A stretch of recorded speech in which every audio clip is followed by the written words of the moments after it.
ஒற்றை கட்சியாக மாறப்போகிறது.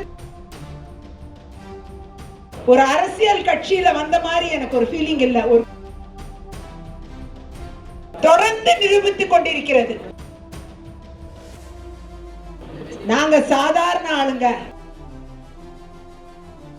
ஆகையால் இன்றைக்கு இளைஞர்களுக்கு மட்டுமல்ல, முதியவர்களுக்கு மட்டுமல்ல, பெண்களுக்கு மட்டுமல்ல, சிறுவர்களுக்கு மட்டுமல்ல, அனைவருக்கும் அரணாக இன்றைக்கு அவர் மக்களின் முதல்வராக திகழ்ந்து கொண்டிருக்கிறார். அந்த விதத்தில் தமிழக வெற்றிக் கழகம் சாமானிய மக்களின் கட்சி என்பதை தொடர்ந்து நிரூபித்துக் கொண்டிருக்கிறது.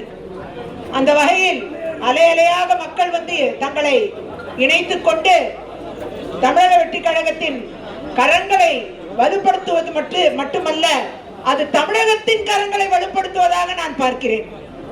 தமிழக மக்கள் ஒவ்வொருவரின் கரங்களையும் நாம் வலுப்படுத்திக் கொண்டிருக்கிறோம். மக்கள் அலை அலையாக வந்து கொண்டிருக்கிறார்கள் என்றால் அதன் சமிக்கை என்ன?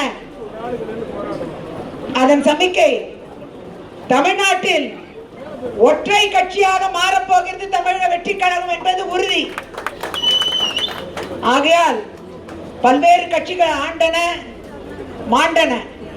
ஆனால் இன்றைக்கு வெற்றிக் கழகம் வெற்றியை நோக்கி தொடர்ந்து பல ஆண்டு காலம் பயணிக்கும் என்பதை உறுதி செய்திருக்கிறார் நம்முடைய முதலமைச்சர். எனவே இன்று தங்களை இணைத்துக் கொண்டவர்கள், இதற்கு முன்னால் இணைத்துக் கொண்டவர்கள் அனைவருக்கும் என் மனமார்ந்த வாழ்த்துக்களை தெரிவித்து, எனக்கும் மக்கள் பணியாற்றுவதற்கு ஒரு வாய்ப்பை தந்து இன்றைக்கு மக்களை நோக்கி நீங்கள் பயணிங்கள் என்று அமைச்சர் அண்ணன் ஆனந்த் அவர்களும், திரு ஆதவ அர்ஜுனா அவர்களும், இன்னும் அண்ணன் பாபு அவர்கள், இன்னும் எல்லார் பேரையும் நான் சொன்னதா எடுத்துக்கணும். இவங்க எல்லாரும் நாங்க சாதாரண ஆளுங்க, ஒரு ஷால் கூட வாங்கிக்க மாட்டேங்கிறாங்க. அதுதான் இங்க வித்தியாசமான ஒரு கலாச்சாரத்தை பார்க்க முடியுது. ரொம்ப மகிழ்ச்சியா இருக்கு. ஒரு அரசியல் கட்சியில வந்த மாதிரி எனக்கு ஒரு ஃபீலிங் இல்ல. ஒரு குடும்பத்தோட இணைஞ்ச ஒரு ஃபீலிங் இருக்கு. அதான் உண்மை. ஆகையால் இன்றைக்கு எல்லோரும் நம்ம இந்த குடும்பத்தில் இணைந்து தமிழக மக்களின் வாழ்க்கைக்காகவும் வளர்ச்சிக்காகவும் உழைப்போம். தமிழக முதலமைச்சரின் கனவை நிறைவேற்றுவோம் என்று கூறி விடைபெறுகிறேன். நன்றி, வணக்கம். நன்றி.